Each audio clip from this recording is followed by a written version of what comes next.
Bit of a different video for you guys today. We're going to do a talking head video. So I'm going to go through my experiences, how it's been being in VR, just my thoughts of how it's going, and just a bit of a first-hand impression, just to help you guys if you wanted to look into VR, how it's been for me, and coming across from someone who's been primarily a flat screen sim racer to his first impressions. Damn, that was pretty spicy, hey?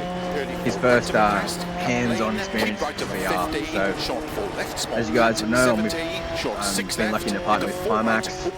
So this isn't a video that's obviously going to, I'm not promoting it, I'm just telling you how it actually is in VR, so you guys can get an idea. But first impressions, when I actually put it on my head, I remember when I first loaded into the first stage, I think it was Wales actually. One of the good old muddy forests in there, sweet lamb angles. The sense of immersion, right? That's the thing that just don't really, it just does not come across. It's a bit sketchy. It doesn't come across when you watch it on a computer screen or a phone, right? Like me sitting in this car right now, everything is like to scale, you know?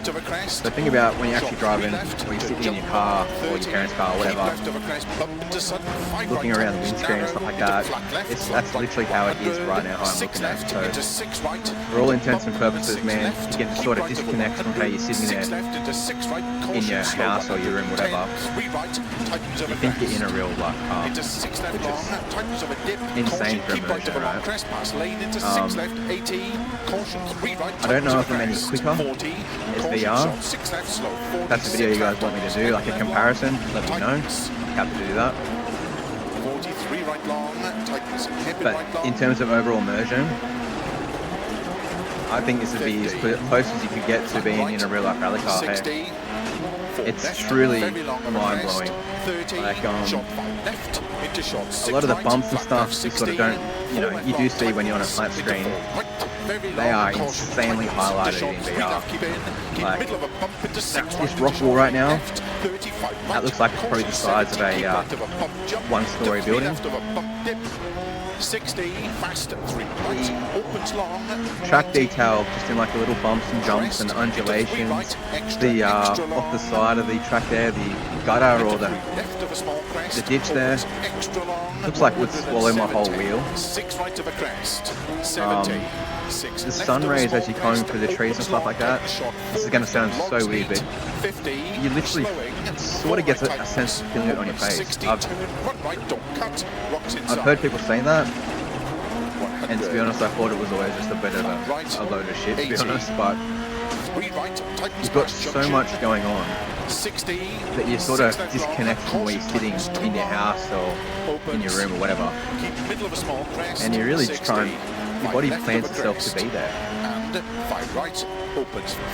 So the initial factor of just getting into this thing was pretty mind-blowing, if I'm honest. I have really come to enjoy it, so much so that I'd find it hard to go back to a flat screen just to get the same feeling. I don't believe you can, to be honest. It's crazy. It's just how this thing puts you in a three-dimensional space right now. It's honestly wild. The sense of speed, the sense of just what the car is doing. Yeah, like that first stage I was talking about, I did in Wales on Sweet Lamb, and I just had a smile on my face most of the freaking way, man. In terms of like motion sickness, I had done a little bit of VR previously in Gran Turismo 7. Focus this bit for a second. I think it's what he said. I think he said 3 something. GT7 on the PSVR 2. So I've got a bit of an idea of what I'd be like for motion sickness and stuff. And to be honest, there is a bit of an adjustment to get used to the how it all comes around. Like my first go was on the Nürburgring on the Nordschleifer, and some of those really big G outs or big dips in that track, your body would try to compensate for that and tense up. Same as like the corners, the rumble strips, stuff like that. Your body actually tries to compensate, and that's what makes you motion sick, not the actual sense of what's going on. It's the disconnect of your body trying to compensate. That's what I found wigged me out. And, come on, baby. Remember that.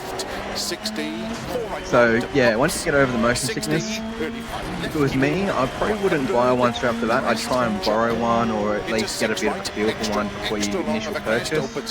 Because let's be honest, it's a pretty dear thing. And I'd imagine it'd be pretty hard to sell one to someone. I guess in the sim racing market, you know, you've got a lot of people who would be interested, so maybe not, but I'd be a bit hesitant to buy one straight off the bat, unless you just don't get motion sickness at all. So anyway, in closing, would I recommend this stuff? Absolutely. Absolutely. I don't think you get any closer to being in an actual rally car than this. Everything that's going on right now, the way the car's moving, the way the car's shaking, the line crest, line corners, just this jump like that now, you feel it. Your body actually really tries to compensate for it. It's amazing. That's not good. Yeah, absolutely would recommend this to anyone who's passionate about rally racing. This takes it to the absolute next level, and yeah, it's just a fantastic way to play the game. You guys would already have experienced it when you go from a controller to a wheel. You know, you had that first initial step, and for me it was like, your first step, you're like, wow, this is, what the hell have I been doing? Why have I been not using a wheel for all this time playing a controller? Well, the VR step like that is like that, but honestly 5 times bigger step. You just have a go of it, and once you get that first stage completed, your body and mind is just in overdrive of just so much stuff that's going on. I sort of limit myself to playing for maybe an hour and a half, 2 hours max. I'm not getting sick at all in any shape, in any way, shape or form. It's been pretty good for me that way. But yeah, just a fantastic way to play the game. And honestly, I think if you don't get motion sickness, the first time you try VR in a rally game, I don't think you'd go back. I think you'd agree with me. And let me know in the comments down below what you guys think. If you do play VR, if you've experienced it yourself, how's it been for you? Obviously, I'm on PC now, so I have a bit more range of options. In actual rally games, you can play Dirt Rally 1, I believe. I think you can play it on PSVR 2. Don't quote me on that, I didn't try it myself, but VR1 is VR compatible on console. VR2 is only compatible in, obviously, PC. But yeah, moving to PC, you've got a range of VR options. Assetto Corsa, Richard Burns Rally. Obviously, Assetto Corsa Rally, which is only, what, 4 or 5 days away now.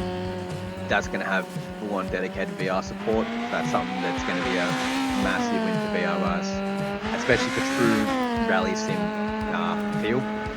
But yeah, so anyway, in closing, highly recommend it. Really encourage you guys to at least try it. And if you ever do, come back to this video, let me know how your experience has been, because I'd be genuinely interested to find out. And gonna leave it there, man. As always, have a good day, good night, good afternoon. If you want Sudspeak gloves, discount codes down below. If you want the drinks I use, discount codes there as well. And if you want to buy yourself a Pimax, discount codes down there as well. They actually do a cheaper payment option or a payment plan. Pimax, one of the only companies that do that to make it more affordable. But anyway, that's that. We'll leave it at that. Hope you guys have a good day, and yeah, man, take it easy. Cheers.